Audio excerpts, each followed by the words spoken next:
As of this exact moment, Facebook is down, Instagram is down. Apparently WhatsApp is down too. I'm not going to show you my WhatsApp, but take my word for it. As of today, October 4th, there's a pretty major social media outage that's going on. And it's not like it's a crisis or anything. It's only been going on for a couple of hours. If it does seem like a crisis to you, you should probably re-examine your social media usage. But this got me thinking, maybe we should all re-examine our social media usage and just think a bit deeper about what our social media connections actually mean. And it's like I said, this will probably be back again before this video is even published. But what if we did a thought experiment and asked ourselves, what if it didn't come back? What if one day, all these big tech companies, Facebook, Instagram, Twitter, all of them got together and said, hey, we're not actually making that much money off social media anymore. Everyone's mad at us for all the advertising. This just isn't worth it. There's no money in this anymore. We're done. Social media is gone. Do you think that would be a good thing for the world, generally speaking? Do you think it'd be a big step backwards or a big step forwards? In the short term, it would definitely be a step backwards, right? Because these companies have controlled so many ways of how we live our life. Controlled. It's not like they have a gun to our heads or anything. It's just we have changed our habits to fit this new technology. When I want to sell some camera gear, I go on Facebook Marketplace. I actually quit Facebook for nearly a year. I made a video about that. So for anyone who's wondering, I am back, but it's primarily because, I wanted to sell things on what is now the easiest digital marketplace, which is Facebook Marketplace. And occasionally there's groups on Facebook that I like to check out. But so the point is, there would be ways that we all have to readapt. But, humans had been doing that for tens of thousands of years prior to social media. We were getting along just fine. The question is, once you have opened that door and peered on the other side of instant connectivity to anyone you've ever met, would we be able to go back? And if we did go back, ask yourself, how many friends would you really have? Those social media friends you have, are those your real friends? Or are those just people who you both have decided we're going to call ourselves friends because we had some connection, maybe one day at a party, you met someone new, you said, hey, let's follow each other on Facebook. Hey, I'll check out your Instagram page. Oh, you're funny, what's your Twitter? And then, you get the illusion of friendship. You get to see your friend count go one higher, your follower count go one higher. On YouTube, your subscriber count go one higher. But if I have thousands of subscribers, these aren't my friends. I try to talk to you like you're my friends. I enjoy meeting subscribers on the streets on the occasion that happens or something like that. It's cool. You're part of the same tribe. You've connected over the same idea or the same, you're a community. Imagine you live in a small town of a few thousand people. But actually, that's not really true, is it? Because if you live in a few forgot how to speak. If you live in a town of a few thousand people, you probably know them a lot better than your 3,000 followers on Instagram. Or is that not true? Are they about the same? I don't know. That's something to reflect on.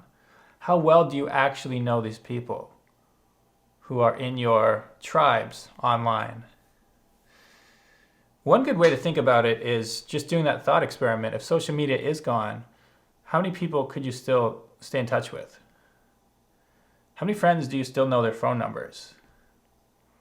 How many friends do you still know their address? That's what I was thinking about. I have a very small number of friends who I actually would know where they live and and part of that's my own personal problem because I travel so much. I'm constantly making friends somewhere, and then you get to know each other a bit, and so then you move, and then so I haven't had one community so deeply.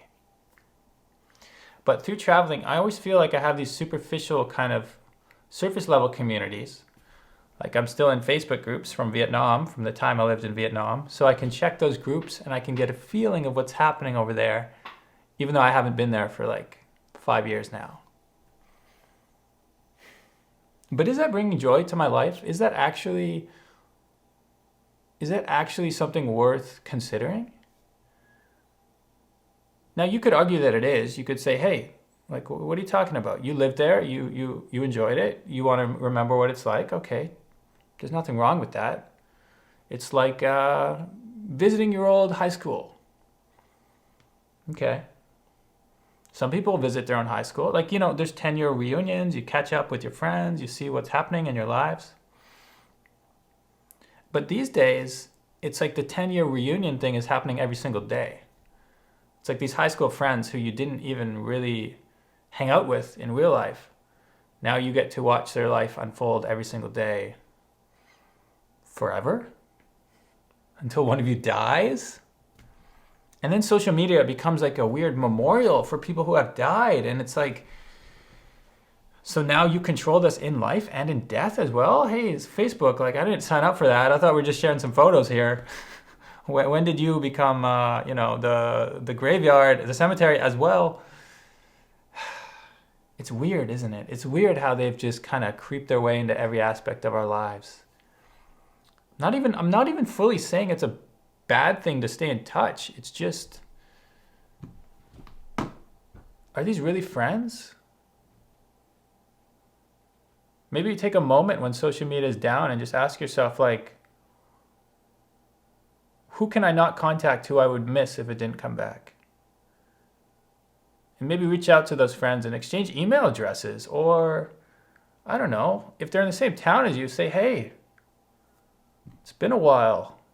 It's been a while, Kevin. Let's go for a beer. Cynthia, let's have a coffee. Let's hear about the baby you had. Like if these people matter to you, instead of just doing that heart emoji and leaving your comment. I mean, don't get me wrong. I'm not telling you not to leave a comment when your friend has a baby, but it's such a cheap plastic form of friendship. It's like, just like our objects have become more disposable, just like we're living in the age of plastic and just drink your coffee out of a coffee cup, styrofoam cup, and then throw it away. Our friendships have become like that too. They're cheap and disposable. Leave a like and then throw it away and go look at something else. Go look at some funny internet meme, or go check the sports scores, or see how the stocks are doing, or like whatever you enjoy doing online. It's like you give 2 seconds of attention to this moment. Your friend got married or something tragic happened. It's like, this is a life-defining moment for your so-called friends. And you spend 2 seconds on a comment and usually that's it. Like, am I wrong? Am I wrong here? I mean, I'm not trying to say there's no value in that comment, but there's something cheap about that, isn't there?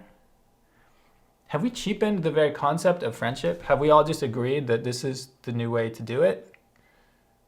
Is there any going back?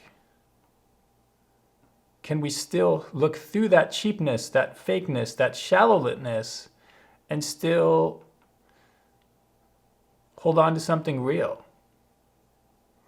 That's the question I'll leave you with this morning. Actually, this afternoon. What am I talking about? This afternoon in Montreal, as I reflect on social media being gone. Let me know what you think. Do you consider your social media friends to be real? Or do you agree with me that there's something less than real about a friend you only know through social media? See you next time.